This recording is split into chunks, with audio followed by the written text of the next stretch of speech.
Hello mga kaumay, ito na naman tayo ngayon. Kakuwi ko lang galing labas. So may inasikaso akong document sa labas. Pero pag uwi ko ng bahay, tanghali na mga 12:30, sinabi ng anak ko na wala kaming gasol. At syempre, hindi tayo mawawala na meron tayong portable stove. Ayan, at meron pa naman tayong bala na gas.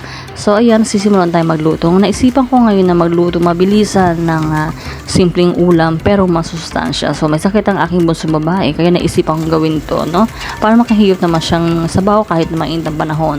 Kasi kailangan din yan ng masustansyang pagkain sa pagkakataong ito bago siya uminom ng gamot. So yan, sinangkot siya ko, inantay ko medyo mag golden brown at lalahugan ko yan ngayon ng Hokkaido. So isang lata is enough na guys para sa aming apat na mag-iina. At syempre kailangan natin durug-durugin yan, no? Kasi hindi kami mahilig kumain ng isda. So durug-durugin namin para hindi namin maramdaman na merong sahog na isda doon. So ganon. So, ayan. So, lasa niya, napakasarap ng Hokkaido. So, pag nadurog na yan at medyo kumulo na uli siya, lagyan natin ng tubig. So, napakulo na ako ng tubig, guys, para mabilis kumulo, no?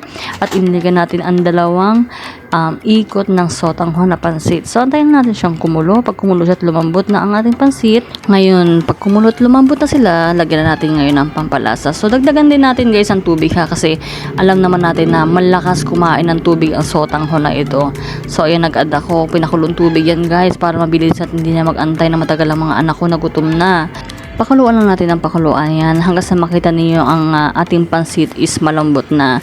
At kasabay ng kanyang paglambot, ayan, naamoy nyo na ang kanyang masarap na amoy. So dinagdagan ko na rin siya ng paminta at ganun din ang basil leaves na dry. So nag-add na rin ako sa kanya para dagdag aroma sa kanya, guys, diba? Sulit na ulam to, napakamura at napakamasustansya, diba? Yung mga mahilig sa mga sabaw dyan, na mga bata-bata, mga baby, sure magugustuhan nila to. So ayan, nakita ko malambot na ang aking pansit.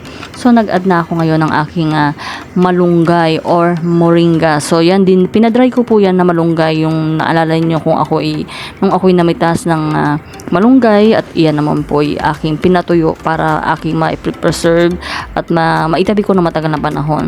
So nag-add na rin ako ng asin, no? Kung nakikita ninyo, at pag malambot na ang lahat, guys, pwede natin putol-putulin kasi ang hirap niyan kainin. Ang hirap niyang kunin kung mahaba siya, masyado nakakapikon, tsaka dumudulas ang sotanghon, di ba?